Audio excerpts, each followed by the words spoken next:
What is up, you guys? Okay, we're back. So this one's about how to get you guys rich, even if you're starting from broke, because that's where I started. When I was 15 years old, moved out, I had $200. Okay, it's not a lot. I'm sure a lot of people can relate to that, probably. So how do you go from broke to rich? Okay, so it starts off in your mind. You gotta start off. You ever daydream or imagine or anything like that? You know, so if you're when you're imagining stuff, that's happening somewhere, right? Where's that happening? So when you keep imagining and imagining things, you attract more and more energy to it. Where your attention goes, energy flows. Okay? So you just start off by imagining what it would be like if you had a better car or a better house or made more money or things like this, and you let go of your human ego mind that's going to tell you, oh, I can't do this, I can't do that, here's why, there's all these reasons, you block that out and you just imagine what it would be like. Okay?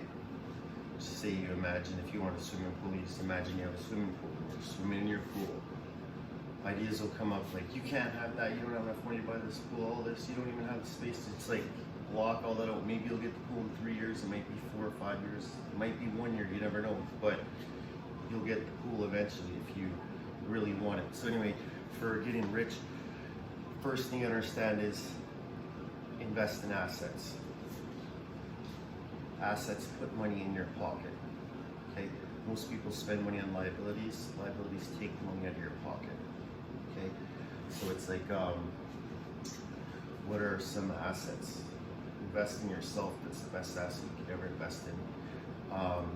Real estate, that's where I made most of my money. You can invest in any type of small business. Crypto, if you're up on that stuff and you understand the cycles of it. You know, a lot of things could be stock, could be whatever. You could, it depends what country you're in or where you live too. You could invest in like cooking equipment to run a business better so you can sell twice as much stuff to make more money. Like you can invest in tools. Like for me in construction, when I first started, I had no money. I would do $100 contract. I'd take $100 and I'd buy a saw. Then I do a $200 contract. I'd take $200 and I'd buy like a nail gun or something else. And then I'd get a contract to build a big deck. I'd make $1,000 or $1,500 and I'd buy a chop saw. And the first like dozens of jobs were just reinvesting to buy more tools and equipment to be able to do bigger and bigger jobs. And then I got up to doing 6 and 7 figure jobs. Had I not bought all those tools, it would have been impossible. So as far as getting rich, you gotta be realistic for where you live and what opportunities you have. Like if you're in like the internet's a blessing for us, right? Like if you could start a YouTube channel, things like that. There's a lot of online things you can do depending on where you live. Like people always eat food no matter what, right? No matter where you are. And then yeah, building your skills up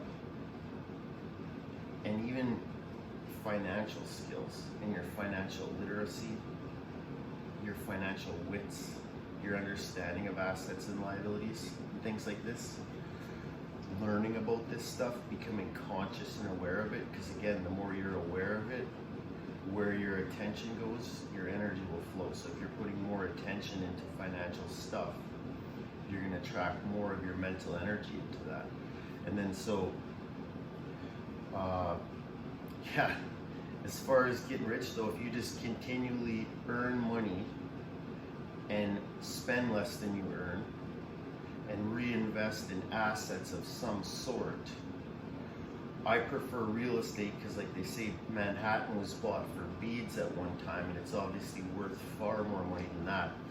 And even when I was 19 years old, I bought a house for $59,000. That house now would be worth about $250,000. And you know, so real estate, it might go down for a couple of years, but it'll go back up later. So it's like if you can hold on for the long ride, you can make a lot of money in real estate. That was something my father Dale taught me.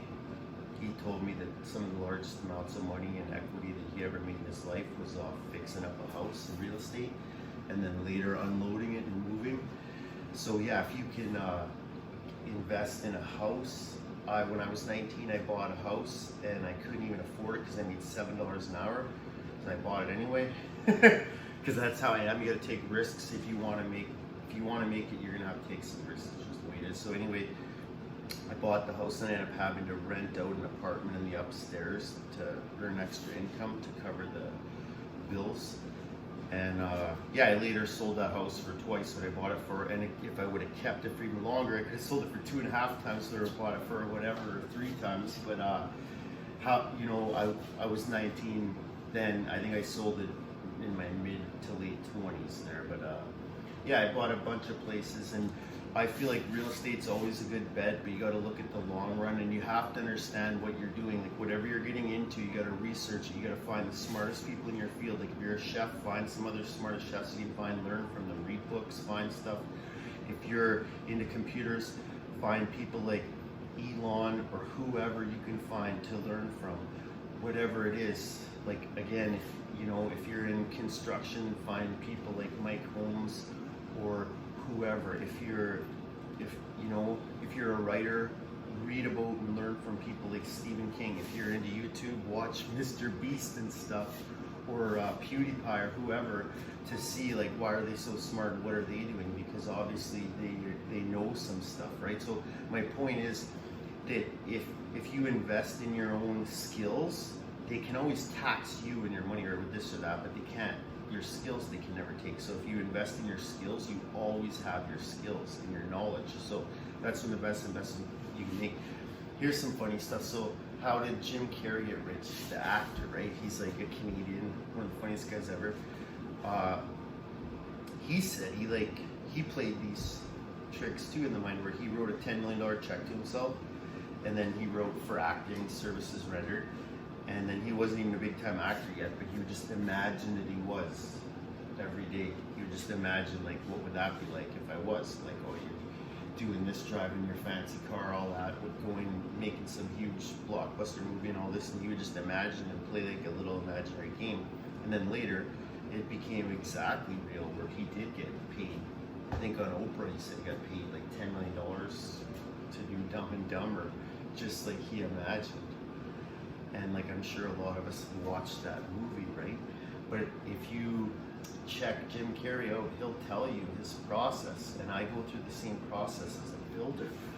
So you just reinvest continually, and you have to get smarter as you go, though. That's the key, is you gotta like adapt as you go, and you gotta learn from, in your niche of whatever business it is, you have to find people that are kind of outsmarting the system, or they're like just on the cutting edge, and you know what I mean? Like that's what it takes. Like Elon said, like you don't want to be just as good, like you actually have to be like a bit better, so it's like if say you're selling houses, you want to try and put stuff out for a little bit cheaper or a higher quality or a more interesting design, or something like that.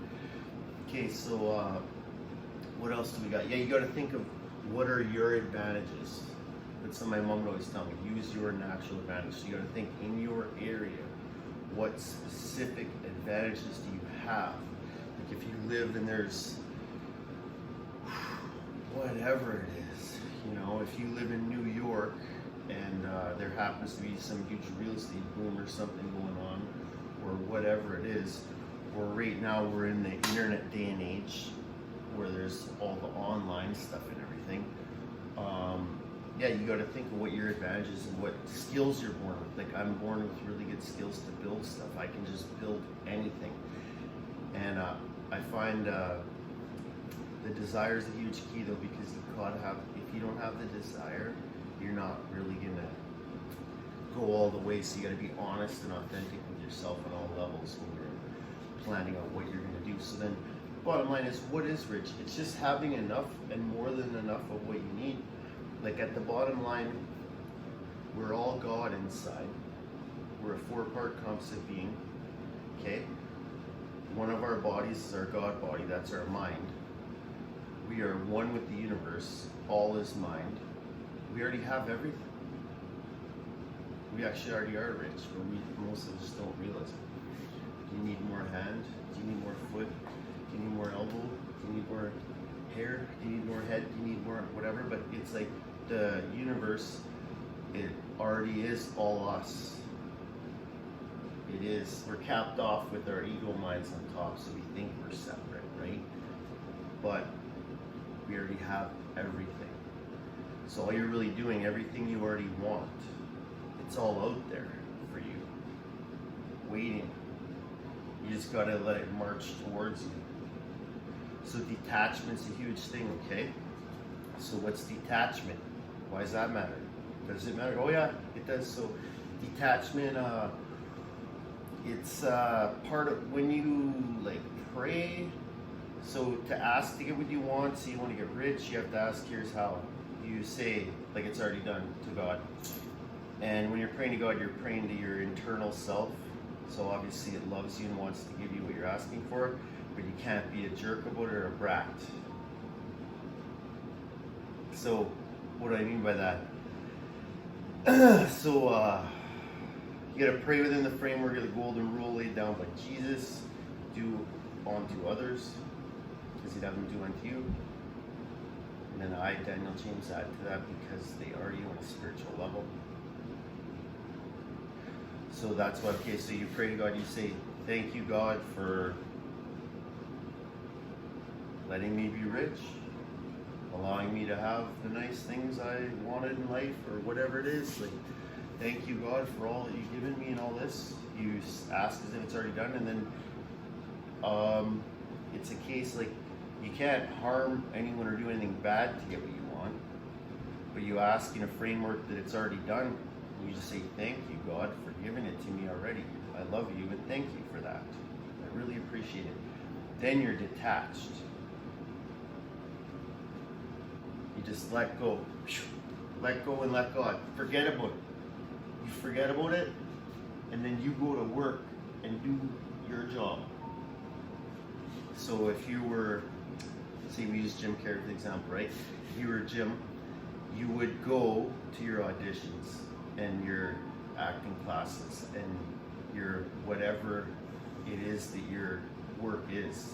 Or if you're a chef, you'd go out and start cooking your food and try to get better and learn new recipes. And you'd go do your job and you'd kind of let go of the wishes you casted out, because it takes a while for them to materialize, take form. There's gonna have to be certain people come into your life, certain things will have to happen. Maybe someone's out there building something right now that you need as part of the ingredients for your wishes that you're asking for, right? So you have to give the universe this time. There's like a time delay. You don't just say, I want this instant, and boom, boom, it's just, so it's like, it does work, but you have to get up every day, work your ass off as hard as you can.